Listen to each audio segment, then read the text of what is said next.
మెదక్ జిల్లా పెద్దశంకరంపేట మండలం వీరోజ్పల్లి గ్రామంలో ప్రభుత్వ పాఠశాలలో పుస్తకాల పంపిణీ చేయడం జరిగింది. ఈ కార్యక్రమంలో భాగంగా వీరోజ్పల్లి గ్రామానికి చెందిన మన్నె కృష్ణ విద్యార్థులకు పాఠ్య పుస్తకాలను పంపిణీ చేశారు. గత 2 సంవత్సరాలుగా అతను తన సొంత డబ్బులతో ఈ సాయం చేయడం జరుగుతోంది. ఇందుకు గాను ఆ పాఠశాల విద్యార్థులు కూడా ఎంతో ఆనందంతో మన్నె కృష్ణకు హృదయపూర్వకంగా ధన్యవాదాలు తెలియజేశారు. ఈ కార్యక్రమంలో మాజీ సర్పంచ్ బుక్కు బాయి రవీందర్, మన్నె వెంకట్, రాజు, ఎల్ఎఫ్ఎల్ హెచ్ఎం కె లక్ష్మణ్ మూర్తి, శ్యామల, శ్రీనివాస్, సాయాగౌడ్, సంతోష్ కుమార్, జ్ఞానేశ్వర్ మరియు విద్యార్థులు వారి తల్లిదండ్రులు పాల్గొన్నారు.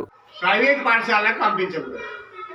ఎందుకంటే మన పాఠశాల, మన ఊరి పాఠశాల మనము అభివృద్ధి కావాలంటే మన పాఠశాలలో ఉన్నటువంటి, మన గ్రామంలో ఉన్న పిల్లలు అందరూ కూడా మన పాఠశాలలోనే చదవాలి.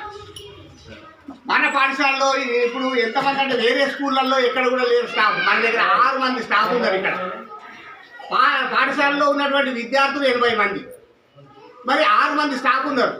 అయితే మరి విద్యార్థులు తగ్గిపోతే ఉపాధ్యాయులను కూడా తీసేసే అవకాశం ఉంటుంది.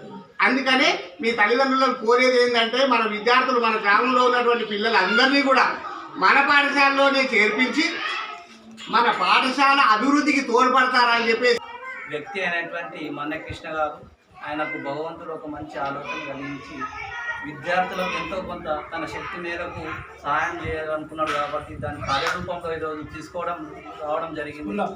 ఆయన మేము చెప్పిన కాడికి ముఖ్యమైనటువంటి కొన్ని నోట్స్ మేము రాసి వాట్సాప్లో పెడితే ఆయన ఈరోజు రావడం జరిగింది. కాబట్టి ఆయనకు భగవంతుడు ఆయన చేస్తున్నటువంటి వ్యాపారం మరింత అభివృద్ధిని సాధించాలని పాఠశాల తరఫున ఉపాధ్యాయ బృందం, మన గ్రామ సర్పంచ్ మీరందరూ కూడా ఆశీర్వాదం కోరుకుంటున్నాను.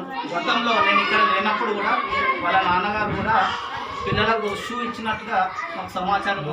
ఇంతటి సహృదయాలకు మా పాఠశాల తరఫున తెలియజేస్తూ వారికి మరింత ఆయురారోగ్యాలు మరియు వాళ్ళు చేసేటువంటి వ్యాపారం మరింత అభివృద్ధి చెందాలి. కూడా ఆయన తోచిన కాడికి విద్యార్థులకు సాయం చేస్తాడని.